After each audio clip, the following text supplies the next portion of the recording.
J'ai une question. Alors, Est-ce qu'une écoutez femme bien cette tombée vidéo. enceinte Écoutez bien. sans qu'elle n'ait en période d'ovulation? Oui.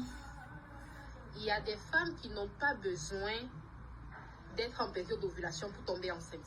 Il y a des femmes là, même si elles sont en période de saignement et que tu passes faire avec elles là, elles vont tomber enceintes. Il y a des femmes, même si elles vont saigner demain et que vous faites aujourd'hui, elles vont tomber enceintes. Il y a des femmes qui sont tellement fertiles, si tu l'as touchée seulement comme ça, elle va tomber enceinte. Oui, tonton, oui. Oui, il y en a. Il y en a. Mais il y a d'autres femmes aussi, si elle n'est pas en période d'ovulation, elle ne peut pas tomber enceinte. Donc, les femmes là, ça dépend de la fertilité de chacun. Alors, est-ce que vous convenez avec cette femme que la grossesse peut être possible en l'absence de l'ovule?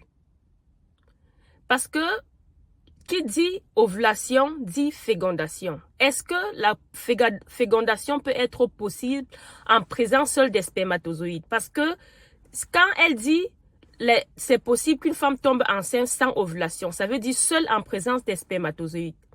Est-ce que cela peut être possible, les amis? Pour moi, je dis non.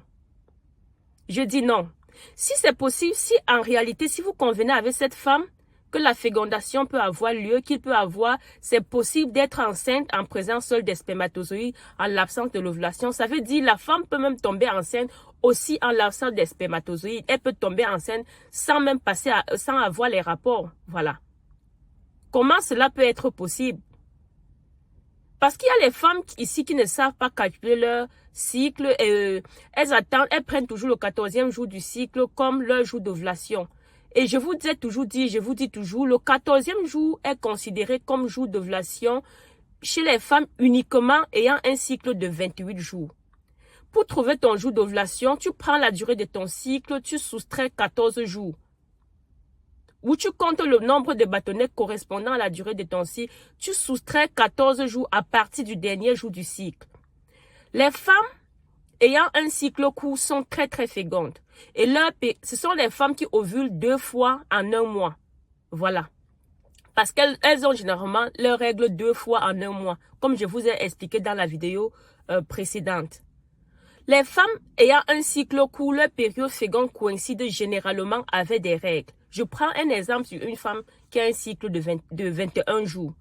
Une femme qui a un cycle régulier de 21 jours, son ovulation a lieu le 7e jour du cycle et sa période féconde va du 2e au 9e jour du cycle. Vous voyez, le 2e jour du cycle, c'est le 2e jour des règles. Là, il y a encore l'écoulement. Voilà. Les règles sont encore là. Vous voyez, la période féconde et la période des règles, ça coïncide. Ça ne veut pas dire qu'elle n'a pas ovulé. Tandis que une femme qui a un cycle de 36 jours, c'est jusqu'au 22e jour du cycle qu'elle va ovuler. Donc, vous voyez, je prends 2 femmes. Une femme ayant un cycle de 36 jours et une autre qui a un cycle de 21 jours. Elles ont commencé ensemble leurs règles le 1er décembre. Celle qui a le cycle de 21 jours va ovuler le 7e jour du cycle et celle qui a un cycle de 36 jours va ovuler le 22e jour du cycle qui est déjà la date des prochaines règles de celle qui a un cycle de 21 jours. Vous voyez?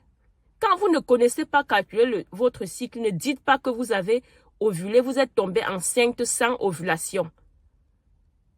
Ne dites plus ça, les amis. Partagez massivement la vidéo.